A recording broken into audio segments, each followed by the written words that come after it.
발람, 발락 되게 많이 헷갈리셨죠? 며칠 동안 저희가 그 발람, 발락 사건에 대해서 계속 말씀을 나눠봤습니다. 이제 발람이랑 발락 사건에서 살짝 얘기를 벗어나서 오늘은 다른 사건 하나를 나눠보려고 합니다. 잠깐만 살펴보자면 발락 왕은요, 발람을 통하여서 자신의 두려움의 대상인 이스라엘을 저주하려고 했지만, 여러 번 시도를 했지만 실패를 했습니다. 오히려 축복을 하게 되죠. 하지만 오늘 본문에서 이스라엘은 이런 역경들이 있었음에도 불구하고 이스라엘 스스로가 죄를 지어서 이 재앙을 경험하게 됩니다. 1절을 먼저 한번 살펴보실게요. 1절을 보시면 이스라엘이 시딤에 머물러 있더니 그 백성이 모압 여자들과 음행하기를 시작하니라. 시딤은요, 이스라엘이 요단강을 건너기 전에 진을 쳤던 곳입니다. 잠시 머물렀던 곳인데 이곳에서 잠시 머물러 있는 동안 이스라엘은 음행을 저지른다라고 얘기를 합니다. 누구와? 모압 여자들과. 음행 자체도 굉장히 나쁜 것인데 우리가 생각하는 그런 단순한 그런 음행만을 말하는 게 아니에요. 여기에서 언급하는 음행에는 여러 가지 의미가 내포가 되어 있습니다. 2절 보시면요, 그 여자들이, 그러니까 모압 여자들이 자기 신들에게 제사할 때에 이스라엘 백성을 청함에, 그러니까 함께 하기를 요청했다라는 거예요. 백성이 먹고 그들의 신들에게 절함으로, 연달아서 3절을 보시면은 이스라엘이 바알 부올에 가담한지라. 자, 이게 무슨 말이냐 하면요, 이스라엘 백성이 이 시딤에 머물러 있는 동안 이방 여자인 이 모압 여인과 음행을 저지릅니다. 음행을 저지르는데 그 음행은 제사의식, 그러니까 이 모압 여인들이 섬기는 신을 섬기는 이 제사의식에 포함되어 있는 행위가 음행이라는 거예요. 바알신, 이들이 바알신을 섬겼는데 바알신을 섬기는 이 의식 중에 하나가 음행이었다는 것입니다. 바알보올에 가담했다라는 말이 3절에 나오는데 이 바알보올에 가담을 했다라는 것은, 부올은 지역 이름이에요. 그래서 부올의 바알이라는 신을 섬기는 것에 동참을 했다라고 얘기를 합니다. 다시 말해서 이스라엘 백성이 바알 신을 섬기는 의식, 그러니까 음행하고 같이 음식 먹고 그리고 절하고 그런 것에 동참을 했다. 그러니까 바알 신을 섬겼다라고 얘기를 하고 있습니다. 그 결과 어떻게 됐습니까? 3절 후반절에 보시면 여호와께서 이스라엘에게 진노하시니라 라고 얘기를 하고 있습니다. 말씀에서. 그래서 하나님께서 화가 나셨습니다. 진노하셨다라고 얘기를 하고 있습니다. 모세에게 그래서 하나님께서 명령을 하십니다. 이스라엘의 백성 중에서 우두머리들을 목을 메어 달아라, 죽이라 라고 말씀을 하시는 거죠. 그래야 진노가 떠날 것이다 라고 말씀하십니다. 단단히 화가 나신 거죠. 그래서 난리가 났습니다. 하나님만 섬기는 이런 선택받은 이 백성들이 이방 여인이랑 음행을 저지르고 이 여인들이 섬기는 우상신을 대놓고 섬기고 있습니다. 그것도 눈치 보는 것도 아니고 아주 대놓고 가담을 하고 있는 모습을 우리가 약간 엿볼 수 있는데요. 가담을 했다라고 표현을 하고 있는데, 이 가담을 했다라는 표현은 끈끈한 연합의 의미가 포함이 되어 있습니다. 이미 이제 끈끈한 관계, 이 모압 여인들과 끈끈한 관계, 완전히 밀착된 이 정도를 나타내는 건데, 바알보올에 가담을 한 이들은 이렇게 일시적인 충동으로, 이 여인들이 이렇게 살살 꼬셔서 일시적인 충동으로 이 바알보올에 가담을 한 것이 아니라 고질적인 행동이었음을 요 가담했다라는 단어를 통해서 우리가 유추를 해볼 수가 있습니다. 그만큼 이 이스라엘 백성들의 눈이 많이 흐려졌다라는 것을 알 수 있어요. 이 사건으로 백성들의 리더십이 죽임을 당합니다. 하나님께서 죽이라 라고 얘기를 하셨잖아요. 하나님께서 명령하셨고 수령들을 잡아 죽이라고 하시고, 그리고 재판관들에게 모세가 바알보올에 가담한 사람들을 죽이라 라고 얘기합니다. 얼마나 충격적이었을까요? 그래서 온 백성이 회막 앞에서 엉엉 웁니다. 6절에 보시면은 회막 앞에 다 모여가지고 울고 있더라 라고 얘기를 합니다. 사람들이 죽어나가고 분위기가 심상치 않은 것입니다. 그런데 그 와중에 모세와 온 회중들이 회막 앞에서 막 울고 있고 막 사람들이 죽어나가고 이런 이 와중에 그들의 눈 앞에, 이 무리의 눈 앞에 한 남자와 여자가 보란듯이 이 무리에게로 다가옵니다. 8절에 보시면 이 남녀가 막사에 들어갔다라는 것을 알 수 있는데, 막사에 같이 들어갔다라는 것은 음행을 저지르러 들어갔다라는 것입니다. 아까 앞에서 살펴보신 것처럼 음행을 했다라는 것은 단순한 음행의 행위를 말하는 것이 아니라 우상숭배를 했다라는 의미잖아요. 우상숭배를 하는 것 자체가 하나님을 배신을 하는 것, 그러니까 배우자를 버리고 바람피는 행위와 똑같은 거예요. 그래서 하나님은 우리가 우상숭배하는 것을 굉장히 무엇보다 싫어하십니다. 근데 이들이 계속해서 눈치 없이 그 행위들을 하는 거죠. 이 눈치 없는 남녀가 난리가 난 이 상황에서 당당하게 막사로 들어갑니다. 이 공동체가 보는 앞에서, 이 우두머리 또 모세가 보는 앞에서 당당하게 막사로 들어갑니다.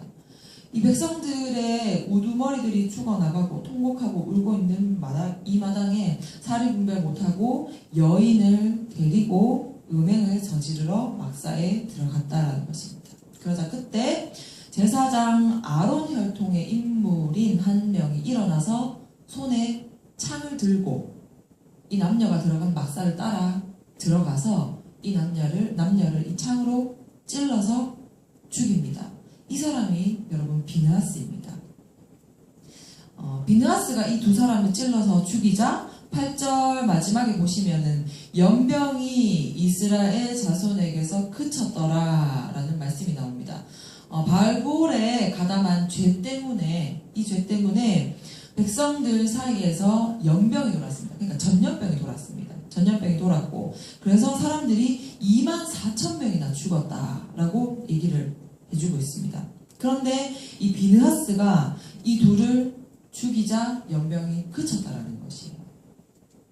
그러니까 하나님이 확실하게 이 음행을, 그러니까 우상숭배를 싫어하신다라는 것을 우리가 이 사건을 통해서 다시 한번 확인할 수 있습니다. 오늘 살고 있는 우리는 사실 예수님 덕분에 날마다 우상을 바꿔가면서 순간순간 우상을 바꿔가면서 섬겨도 회개하면은 용서해 주시는 그 은혜를 누리면서 살아가고 있습니다. 하나님보다 더 많이 사랑하는 것이 우상이잖아요. 그죠? 우리 마음에 하나님보다 더 많이 생각하고 하나님보다 내가 더 많이 이렇게 중심을 두고 생각하고 아끼고 사랑하는 것, 그것이 우상인데 우리가 그런 우상들을 너무나도 많이 가지고 있다라는 거죠. 하지만 하나님은 우리가 회개를 하면 용서를 해주신다는 것입니다. 그것이 하나님의 은혜인 것이죠. 얼마나 감사합니까? 이 모세가 있던 이 시대, 그러니까 비느하스가 활동하던 이 시대에 우리가 살고 있었으면 어떻게 됐을까요? 벌써 저부터 배에 창이 이렇게 꽃처럼 들어와 있을 것 같아서. 네. 배에 창이 찔려서 죽임을 당한 이 남자와 여자, 요 용감한 남자와 여자가 누구냐면, 형제는 시므온 조상의 가문의 한 지도자, 그러니까 시므온 지파의 가문의 지도자인 한 사람이 시므리라고 소개가 되어 있고요. 여자는 미디안 여자인데 미디안 백성의 한 조상 가문의 수령의 딸이다라고 얘기를 하고 있습니다. 한 지도자와 지도자의 딸이 음행을 저지른 것입니다. 정말 디테일하게 나와 있죠. 근데 무서워요. 어느 가문에 누가 이런 일을 저질렀고 어떻게 죽었더라 라는 이런 내용이 성경에 상세하게 다 기록이 되어 있는 것입니다. 아론 자손인 비느하스, 이 비느하스가 아론 제사장의 후손이라고 아까 소개를 했습니다. 아론 자손인 비느하스의 이 거룩한 분노로 하나님이 그의 행동을 기쁘게 보셨고 그 가문의 평화의 언약, 그러니까 영원한 제사장 직분의 언약을 허락하십니다. 사실 이 비느하스의 행동이요, 거룩한 분노라고 우리가 표현을 하고는 있지만 우리 모두가 이 방금 비느하스가 하는 행동처럼 이 행동 하나만을 보고 거룩한 분노를 가지고 이렇게 대처를 하면은 안 된다라는 것을 여러분 하나님의 마음과 이 비느하스의 마음이 통했고, 이 하나님의 마음을 가지고 이 비느하스가 하나님의 분노를 가지고 이들을 즉결 심판을 했는데, 내 안에, 그러니까 우리가 가진 기준과 거룩함에 대한 그런 기준과 잣대를 가지고 바로 이렇게 죄에 대한 심판을 저지르거나 우리가 막 이 죄를 판단하거나 그렇게 이렇게 결론을 내버린다거나 하면은 안 된다라는 거죠. 그걸 기억해 주시면 좋겠습니다. 우리 마지막 절의 16절에서 18절을 보시면은 하나님이 이 모세에게 미디안인들을 이제 대적해서 칠 것을 명령을 하시는 구절이 나옵니다. 왜냐하면 아까 그 창에 찔렸던 시므리, 남자 시므리와 여자 고스비, 미디안 여자 고스비 사건 때문이다 라고 얘기를 하고 있는데, 본문에 보시면은 고스비 사건으로 너희를 유혹했기 때문이다 라고 18절에 나와 있어요. 고스비가 이 이스라엘 백성들을 유혹해서 이스라엘 백성들이 이 우상 숭배에 가담하게 했기 때문에 이 미디안을 쳐라 라고 모세에게 하나님께서 명령하시는 구절이 나옵니다. 그렇게 해서 오늘 본문이 맞춰지는 거예요. 실제로 민수기 31장, 이 민수기 오늘 25장이에요, 여러분. 뒤로 넘어가서 31장 8절에 보시면 이스라엘이 미디안 5 왕을 죽였다 라는 말이 실제로 나옵니다. 그런데 여러분, 어제까지 우리가 발람, 발락 사건을 다뤘잖아요. 마지막에 이렇게 나옵니다. 어제 다뤘던 24장 마지막 절에 보시면은 발람과 발락이 각자 이게 발락이 이스라엘의 저주를 하려고 하다가 잘 안 됐단 말이에요. 잘 안 돼서 결국에는 각자 자기의 곳과 자기의 길로 돌아갔다라고 얘기를 합니다. 그래서 뭔가 사건이 종결이 지어진 듯한데, 우리가 성경을 이제 신약까지 계속해서 읽다 보면은 이 바알 구올 사건의 내면에 무언가가 있다라는 것을 발견할 수가 있습니다. 요한계시록 2장 14절에 보시면요, 이스라엘이 행음을 하게 된 이유, 그러니까 이때 이 사건에 행음을 하게 된 이유가 이스라엘이 발람의 교훈을 지켰기 때문이다 라고 말을 하고 있습니다. 제가 말씀 구절 한번 읽어드릴게요. 요한계시록 2장 14절에 보시면, 그러나 내게 2가지 책망할 것이 있나니 거기 내게 발람의 교훈을 지키는 자들이 있도다. 발람이 발락을 가르쳐 이스라엘 자손 앞에 걸림돌을 놓아 우상의 제물을 먹게 하였고 또 행음하게 하였느니라 라고 나와 있어요. 결국 이 저주가, 이 발락이 하려고 했던 이 저주가 이스라엘 백성에게 적용이 됐다라는 것입니다. 그래서 바알 부올 사건이 일어났다 라는 거죠. 발락 왕이 발람이라는 사람을 써서 이스라엘을 저주하려고 했지만 결국 축복을 했잖아요. 근데 이스라엘 백성들은 이 여자에게 넘어가서 우상 숭배하고 음행하는, 그리고 재앙을 겪게 되는 일을 오늘 볼 수 있었습니다.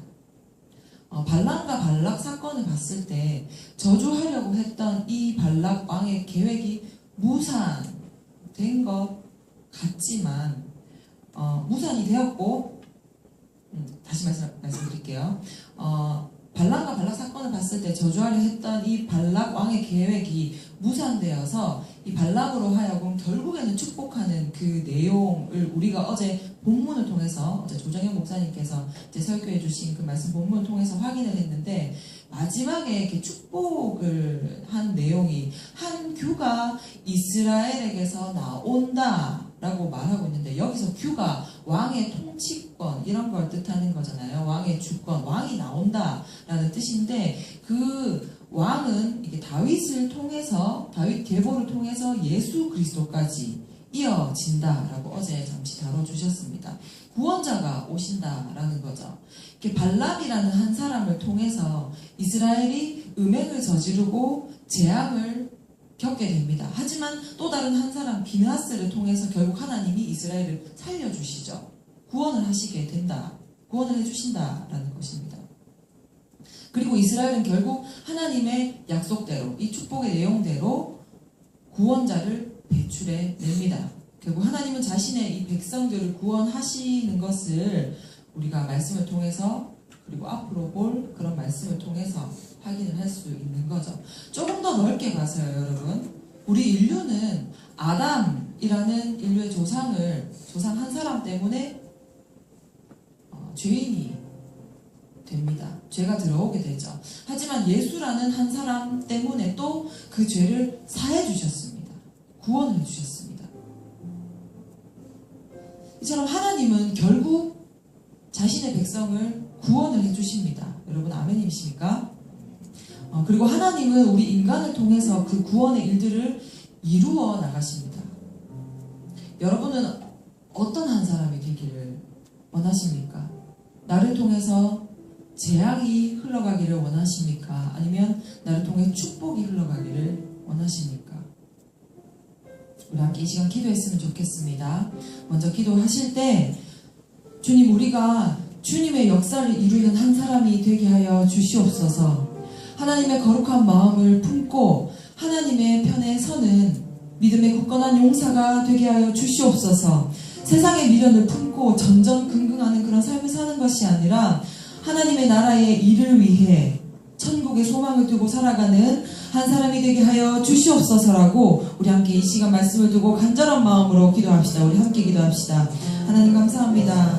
오늘 이 비나스 사건을 통하여서 하나님 바울보 사건을 통하여서 하나님께서 우리 백성들을 참 많이 사랑하시고 하나님의 백성들을 사랑하시고 하나님께서 약속하신 것처럼 또 축복하신 것처럼 하나님께서 선택하신 그 백성들을 끝내 구원해 주신다는 것을 우리가 그 섭리를 하나님께 다 알게 되었습니다. 하나님, 하지만 하나님은 공의의 하나님이셔서 인간이 죄를 짓고 우상 숭배를 하면 하나님 우리가 그 학원에서 벗어날 수 없음을 주여 우리가 또 한 번 더 확인하게 되었습니다. 하나님, 우리가 우상 숭배를 하는 삶을 사는 것이 아니라 날마다 그 우상 숭배하는 그런 삶을 사는 것이 아니라 내 왕조에 온전히 하나님을 모셔둔 채 주님의 굳건한 믿음의 용사가 되어서 세상 가운데에서 구분된 그런 삶을 사는 거룩한 삶을 사는 우리가 될 수 있도록 하여 주시옵소서. 그래서 하나님께서 원하시는 아버지 그런 삶을 사는 우리가 되게 하시고 더 나아가 복음을 전하는 그런 삶 사는 우리가 될 수 있도록 하여 주시옵소서. 우리 두 번째로 기도할 것은 우리 단기 선교팀을 위해서 먼저 기도를 좀 했으면 좋겠습니다. 우리 인도팀이 이제 막바지 사역을 하고 돌아옵니다. 우리 인도팀이 사역을 참 열심히 잘해주었는데 돌아오는 그 발걸음을 하나님께서 지켜주시고 하나님께서 인도하여 달라고 같이 기도를 해주셨으면 좋겠습니다. 그리고 우리 오늘 의령팀, 국내 단기 선교팀 의령팀이 오늘 출발하여서 주일까지 사역을 감당하게 됩니다. 안전하게 선교여행을 감당하고 마무리하게 하여 주시고 그 땅에서 하나님의 역사하심을 많이 체험하고 체험을 받고 돌아오게 하여 주시옵소서. 하나님께서 부어주시는 힘과 능력으로 사역을 은혜롭게 감당하게 하시고 다치는 사람이 없도록 건강 또한 지켜주시옵소서라고 우리 단기 선교팀을 위해서 기도했으면 좋겠고요. 그리고 우리 또 한 가지 더 기도할 것은 우리 아포슬이 참 많은 훈련을 진행하고 있습니다. 훈련을 받는 이유가 무엇입니까? 나를 말씀으로 더욱 무장하고 준비하여서 복음을 더욱 효과적으로 전하기 위해서입니다. 아포스리 훈련을 받은 대로 평소 말씀을 들은 대로 실천하며 순종하는 삶을 살게 하여 주시옵소서. 자신의 만족을 위해 훈련을 받는 것이 아니라 그 훈련을 받는 것으로 끝나는 것이 아니게 하여 주시옵소서. 복음이 필요한 곳, 예수 그리스도가 필요한 곳으로 나가게 하여 주시옵소서. 아포스리 움직이게 하여 주시옵소서. 우리에게 용기를 주시옵소서라고 우리 이 두 가지 기도 제목을 가지고 간절한 마음으로 부르짖으면서 기도하기 원합니다. 우리 함께 기도합시다.